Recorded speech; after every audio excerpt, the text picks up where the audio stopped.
بھی 3-4 روز پہلے میں نے دیکھا کہ شہاب نامی یہ نوجوان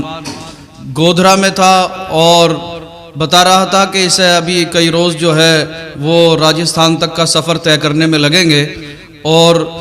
طرح طرح کی افواہیں بھی آنے لگی۔ وہ شہاب نامی نوجوان کہہ رہا تھا کہ میں ابھی گودھرا میں ہوں اور مجھے تقریباً 5 دن جو ہے وہ راجستھان تک پہنچنے میں لگ جائیں گے، لیکن سوشل میڈیا پر دیکھا جا رہا ہے، کوئی کہہ رہا ہے کہ شہاب بھائی پاکستان پہنچ چکے ہیں، پاکستان کے پورو پرائم منسٹر عمران خان جو ہے وہ ان کا استقبال کرنے کے لیے بارڈر پہ پہنچے۔ کوئی کہہ رہا ہے کہ پاکستان کی آرمی نے شہاب بھائی کا جو ہے استقبال کیا، ویلکم کیا، سواگت کیا۔ طرح طرح کی افواہیں جو ہے وہ شہاب نامی شخص کے نوجوان کے نام سے سوشل میڈیا پر پھیلائی جا رہی ہیں۔ کچھ لوگوں نے یہ کہا کہ پیدل حج کا سفر کرنا جائز نہیں ہے، تو کچھ لوگ جو ہے وہ پیدل حج کے سفر کرنے کی فضیلتیں بھی بیان کر رہے ہیں۔ میرے پاس بھی کافی سارے فون آئے، احباب نے کہا کہ سید صاحب اس کے تعلق سے ہمیں بتائیں کہ پیدل حج کا سفر کرنا جائز ہے یا ناجائز ہے، یا شہاب نامی نوجوان سے پہلے کوئی اور بھی پیدل حج کا سفر کرنے کے لیے گیا یا نہیں گیا۔ قرآن اور حدیث کی روشنی میں یہ واضح فرمائیں کہ پیدل حج کا سفر کرنا جائز ہے یا ناجائز ہے۔ تو میں نے بھی فیس بک پر 2 پوسٹ دیکھی۔ ایک حدیث یہ تھی کہ حضرت عقبہ بن عامر رضی اللہ عنہ کے تعلق سے حدیث وائرل ہو رہی ہے، حدیث بالکل صحیح ہے، بخاری شریف کی حدیث ہے۔ حضرت عقبہ بن عامر رضی اللہ عنہ روایت فرماتے ہیں کہ میری بہن نے یہ نظر مانی کہ میں پیدل چل کر حج ادا کروں گی، اور مجھے حکم دیا کہ میں نبی کریم صلی اللہ تعالی علیہ وسلم کے دربار گوہربار میں حاضر ہوں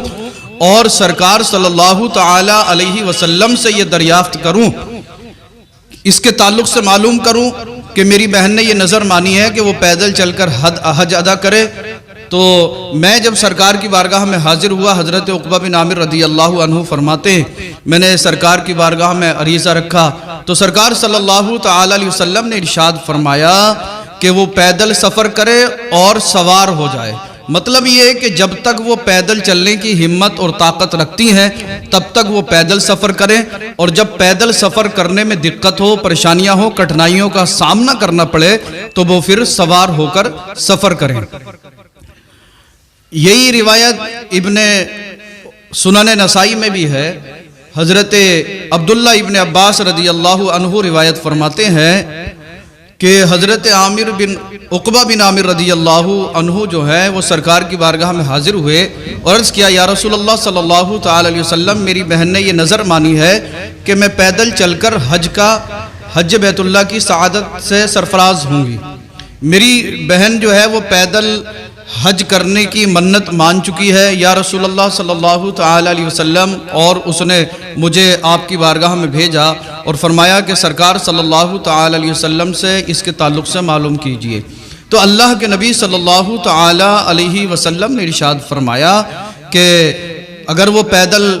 حج کا سفر کرنے کی طاقت رکھتی ہیں، پیدل چل کر حج کا سفر کر سکتی ہیں تو وہ پیدل چل کر ادا کریں، اور اگر پیدل چلنے کی طاقت نہیں ہے تو جتنا پیدل چل سکتی ہیں پیدل چلیں، اس کے بعد وہ سوار ہو جائیں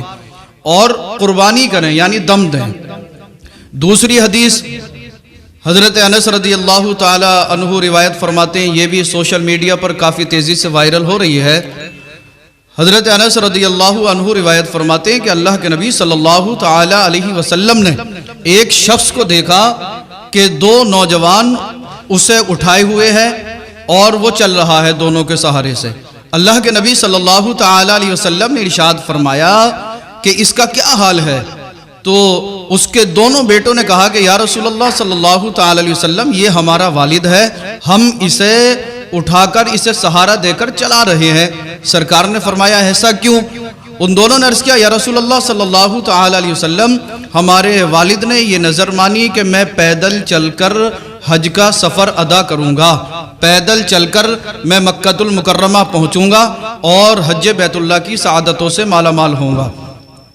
اللہ کے نبی صلی اللہ تعالی علیہ وسلم نے ارشاد فرمایا کہ جب یہ شخص کمزور ہے، پیدل چلنے کی طاقت نہیں رکھتا، تو اس نے یہ نظر مانی اللہ اس کے پیدل چلنے سے بے نیاز ہے، اس سے کہو کہ یہ سوار ہو جائے اور قربانی کرے یعنی دم دے۔ اللہ اکبر۔ حضرات یہ بات واضح ہے، ان دونوں حدیثوں سے یہ معلوم ہوتا ہے کہ پہلی جو تھی وہ عورت تھی، وہ بھی پیدل چلنے کی طاقت نہیں رکھتی تھی۔ دوسرا شخص جو ہے وہ ضعیف ہے، کمزور ہے، لاغر ہے، وہ بھی پیدل سفر کرنے کی طاقت نہیں رکھتا تھا۔ اسی وجہ سے اللہ کے نبی صلی اللہ تعالی علیہ وسلم نے دونوں سے فرمایا کہ سوار ہو جائیں اور دم دیں یعنی قربانی ادا کریں۔ تو ہرگز اس کا یہ مطلب نہیں ہے کہ اگر کوئی پیدل چلنے کی ہمت و طاقت رکھتا ہو، پیدل چل کر وہ مکہ المکرمہ تک پہنچ سکتا ہو یا مدینہ منورہ تک کا سفر وہ پیدل طے کر سکتا ہو، راستہ پر امن ہو اور توشے کا انتظام ہو، کسی طرح کی کوئی دقت پریشانی اسے راستے میں نہ ہو، تو بلا شبہ جائز ہے کہ پیدل چل کر حج کا سفر ادا کرے۔ اس میں کوئی دو رائے نہیں ہے کہ اگر راستہ صحیح ہے، پیدل چلنے میں کوئی دقت نہیں ہے، راستے میں لوگ اس کے کھانے پینے کا انتظام کر رہے ہیں، استقبال کر رہے ہیں، حج کا سفر ہے، مقدس سفر ہے، بیت اللہ کے حج کے لیے جا رہا ہے، تو مصافحہ کرنا، پھول کے ہار پہنانا، نذرانہ پیش کرنا، خدمت کرنا اور اس کا استقبال کرنا جب وہ حج کے سفر پر جا رہا ہے، بھئی سرکار فرماتے ہیں نیت المؤمن خیر من عملہ، مومن کی جو نیت ہے وہ اس کے عمل سے بہتر ہے۔ اب کچھ لوگ کہہ رہے ہیں کہ اس کی نیت جو تھی وہ فیمس ہونے کی تھی، اس کی نیت جو تھی وہ مشہور ہونے کی تھی، شہرت پانے کی تھی۔ بھئی غیب کا علم تو اللہ ہی رکھتا ہے، عالم الغیب بالشہادہ اللہ رب العزت کی ذات ہے، تو اللہ اور اس کا رسول صلی اللہ تعالی علیہ وسلم بہتر جانتا ہے کہ اس کی نیت کیا ہے۔ لیکن ایک مومن کے لیے یہ ضروری ہے کہ وہ دوسرے مسلمان کے لیے بدگمانی کرنے سے بچے۔ خلاصہ کلام یہ ہے کہ لوگ جو طرح سے اس شخص پر کیچڑ اچھال رہے ہیں، بدنام کرنے کی کوششیں کر رہے ہیں، تو ان لوگوں سے بھی مؤدبانہ گزارش ہے کہ اچھی سوچ رکھیں اور دوسرے لوگوں کے بارے میں اچھا سوچیں۔ اگر اس کی نیت اچھی ہے تو اللہ رب العزت اسے اس کا اجر عطا فرمائے گا، اور اگر خدا نہ کرے اس کی نیت کوئی اور ہے تو اللہ اور اس کے رسول صلی اللہ تعالی علیہ وسلم بہتر جاننے والے ہیں، تو اللہ اس کے حال پر کرم فرمائے، اور اللہ جو ہے ہم سب کو بھی دوسرے مسلمانوں کے بارے میں اچھی سوچ رکھنے کی توفیق عطا فرمائے۔ لہٰذا جو لوگ طرح کی افواہیں پھیلا رہے ہیں ان سے مؤدبانہ گزارش ہے کہ وہ افواہیں نہ پھیلائیں۔ شہاب بھائی ابھی غالباً راجستھان تک بھی نہیں پہنچے ہیں، اور لوگ جو ہے انہیں پاکستان کوئی کہہ رہا ہے کہیں پر، کوئی کہہ رہا کہیں پر، کوئی کہہ رہا کہیں پر، طرح کی افواہیں پھیلائی جا رہی ہیں۔ لہٰذا شہاب بھائی کے بارے میں جو ہے اگر انسان اچھی نیت رکھتا ہے، اچھی سوچ رکھتا ہے، تو دعا کرے کہ اللہ رب العزت اس بندے کے سفر کو آسان فرمائے اور اس کے حج کو بھی اپنی بارگاہ میں مقبول فرمائے۔